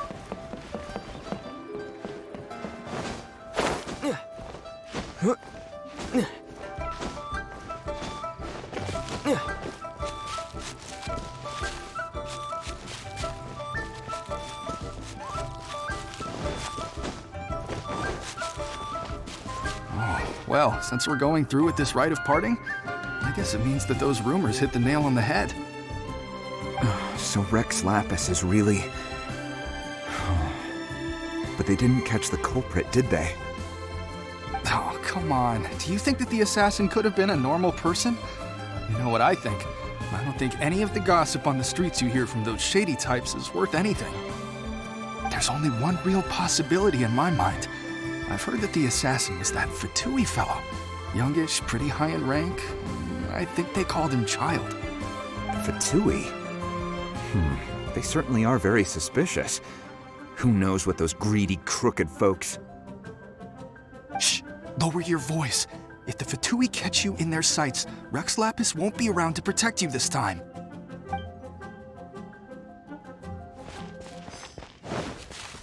You know that god from the ocean couldn't have just shown up out of nowhere. I mean, it's been 2,000 years since Rex Lapis subdued it. Yes, and to think that this happened right on the heels of the incident with Rex Lapis, too. Say, do you think the person who assassinated our lord and released that evil god might have been one and the same?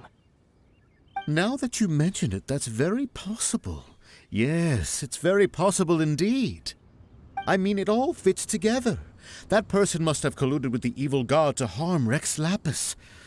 Oh, that wicked black... Still, what sort of supernatural prowess must this person possess to be able to do such things?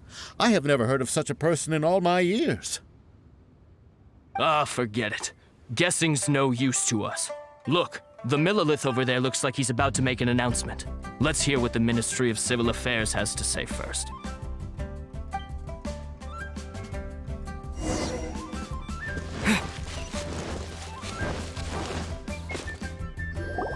Hear ye all, the Qixing's words. Though a dragon soars ageless as the mountains, it too must return to dust. The gods and Adepti live glorious lives, but both light and shadow have their season. So too must they face divinely appointed trials. Rumors and hearsay abound on the streets that Rex Lapis was murdered. Now, let the truth be revealed. Having been thwarted in his trial, Rex Lapis's soul has recouped the celestial heights. He beseeches the people of Liyue to grieve not and to let not their hearts be saddened. Nor are they to believe street-born rumors or indulge in baseless speculation.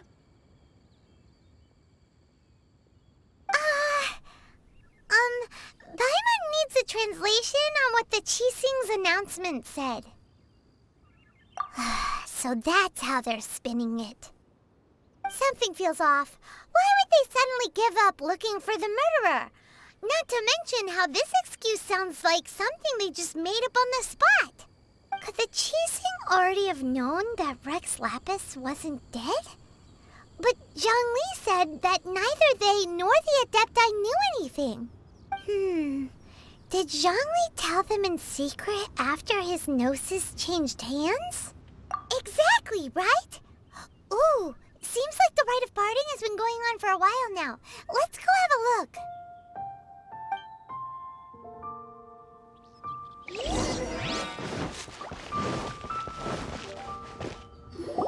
Look, it's Ningguang and Keqing. Are they saying something? Are their speeches over? As said previously, Rex Lapis's soul returning to the heavens is the end of the contract. And it is also the end of an era. 3,700 years of contracts burnt and reduced to ash. We, the people of Liyue, were indeed prosperous. But blinded by our prosperity, we forgot that time can be pitiless. The long, unending dream of our Archon walking among us. Now that we have awoken from our dream, we must learn to say farewell. Will you stand with us as we re-establish our contracts? As we build a new age of prosperity? So concludes the words of Her Eminence the Tianquan. Does Her Eminence the Yuheng have anything to add? Huh? Is she looking this way? Traveler. Yikes! She really is looking our way! Is that the traveler who they say defeated the ancient god? So young. The Liyue Qixing always repay their debts. And as you have heard, our eyes see far and our reach is long. Name your price. You deserve that much. Whoa!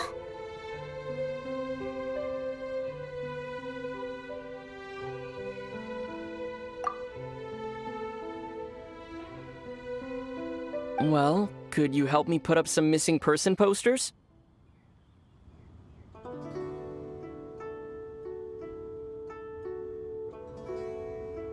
What the fuck? Sao mà lên đi tới chị à?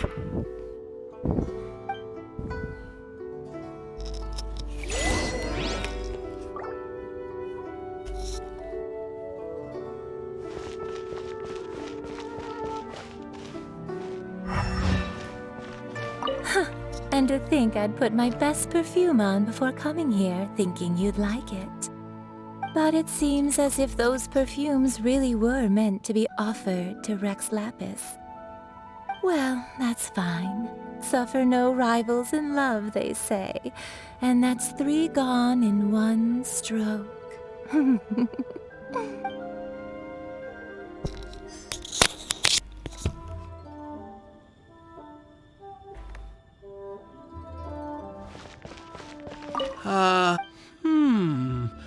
Now that I think about it, if everyone's of the same mind as me, perhaps mementos for Rex Lapis might be the best short-term business opportunity.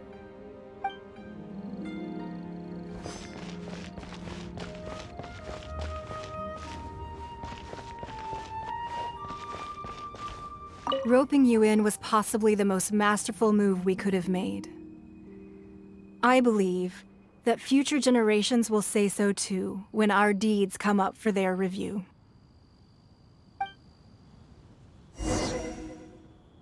The cleanup of the premises, managing the crowds as they exit, making an account of the rite. There's much that remains to be done. I didn't... Why, if you were looking for someone, you could have just told me that in private.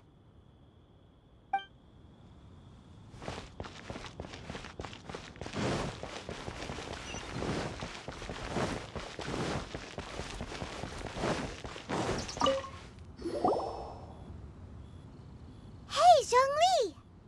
Look at this. Everyone in Liyue is caught up in their emotions, thinking that they'll never see Rex Lapis again. And here you are looking all relaxed.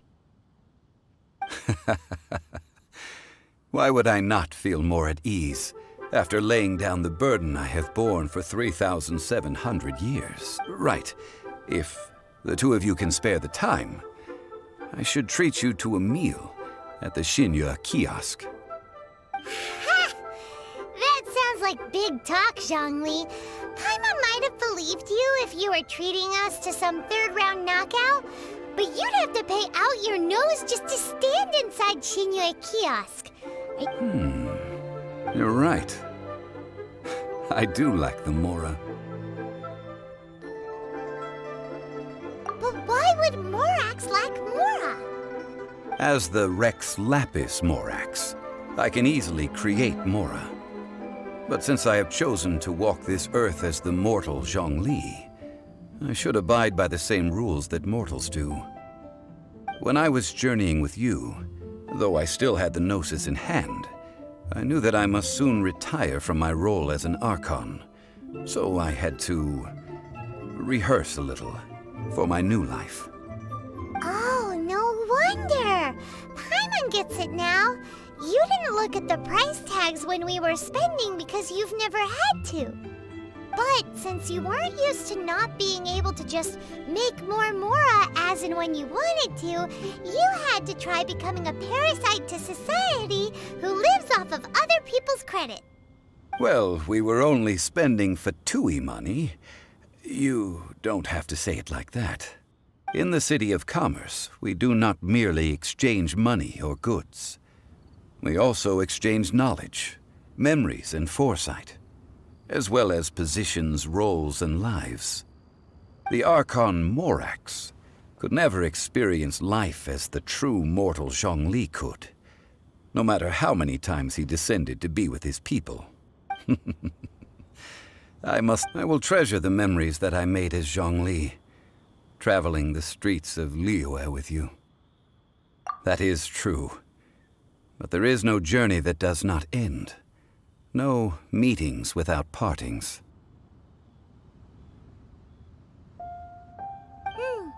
Paimon thinks that we should make a move and continue our search for the Seven. I fear that continuing your journey may be difficult. The nation that neighbors Liyue by sea, Inazuma, is presently closed. The Electro-Archon Ball. And just as the people of Liyue preferred to call me Rex Lapis, she too goes by another name among locals in Inazuma. Paimon thinks we've heard that one before. Raiden? That is the case. And since Raiden is also the shogun of the Inazuma Bakufu, people call her the Raiden Shogun.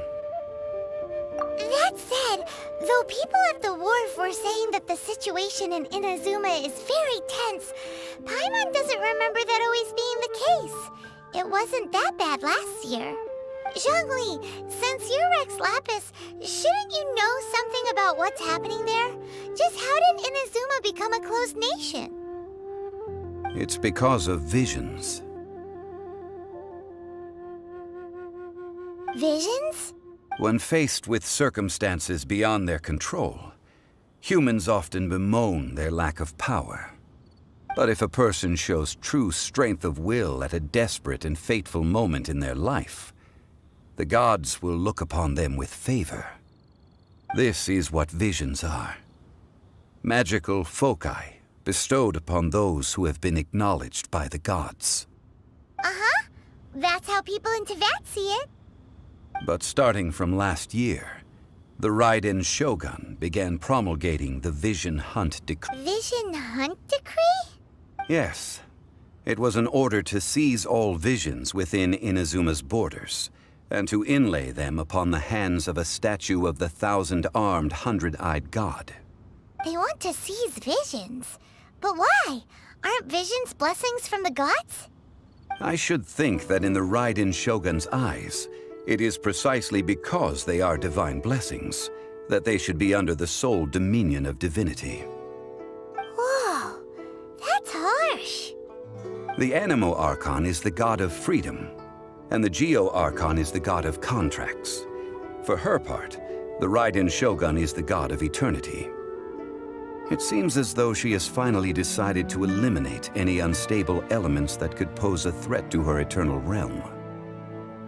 The fact that even I, the oldest of the seven, have now passed away, will only strengthen her resolve to pursue eternity. Knowing her, she must have again quoted that adage she is most fond of when proclaiming that decree to her people. 7 ideals for 7 gods, and of these, eternity is nearest unto heaven. All right then. Was there anything else you wished to know? That was a good one.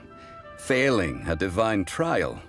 How they came up with that excuse, I will That said, the reason why the Qixing were so eager to resolve the incident and stop pursuing the culprit was indeed because they received news in secret that Rex... I hinted as much to the Adepti as well. How did I accomplish that, you ask? Have you... All right then. Was there anything else you wished to... Yeah, about that. Before the Qixing made their announcement, we listened to a lot of people talking on the way. Most of them put the blame for everything on Childe. These are indeed false accusations. But it remains undeniably true that Childe did send people to the Jade Chamber to prevent the Adepti and the Qixing from defeating the ancient god. I've heard that Ningguang is busy milking that for all it's worth on the foreign relations front at the moment, browbeating the envoys of the Fatui. Ha! Those poor Snezhnayan diplomats. If it were not for Childe's exalted position as a harbinger, I'm certain that they would have shifted all the blame to him and called for his dismissal by now. All right then. Was there anything else you wished to know? The time of the Adepti has long passed. If even the Liyue Qixing don't want to face that truth, then what future is there for Liyue? Keqing is absolutely right in saying this. Now, though I did laud Ningguang's desire for power, believing this to be a good thing, and thought as a matter of course that she must have been behind the Qixing's plan to take governing power over Liyue from the hands of the gods and Adepti, could the original person who brought up the idea of seizing power have been... All right then. Was there anything else you wished to know? That's right. Zhongli, now that you don't have your gnosis, what's going to happen to all the Mora in Teyvat? Since Morax is dead, are they all just gonna disappear? Also, isn't the Golden House the only mint in the entire continent? Will it even continue to work? The Mora present now will not vanish. But the Golden House will indeed have to cease operations for a lengthy period of time, since creating Mora requires the use of the Geo-Archon's power. This is terrible! We're all about to run out of Mora! The world is coming to an end! Yes, this is indeed a major issue from a financial standpoint. Well, I suppose we'll just leave such troublesome matters to the Liyue Qixing to debate. Then, did you at least set some private funds aside for yourself? Oh, a private fund. This does seem like a good, logical, common-sense idea. It's a shame. What's a shame? It's a shame that I didn't think of it at the time. All right then. Was there anything else you wish to know?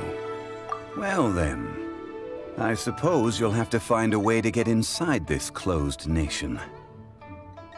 Have patience. I suspect that some serendipity must first come into play.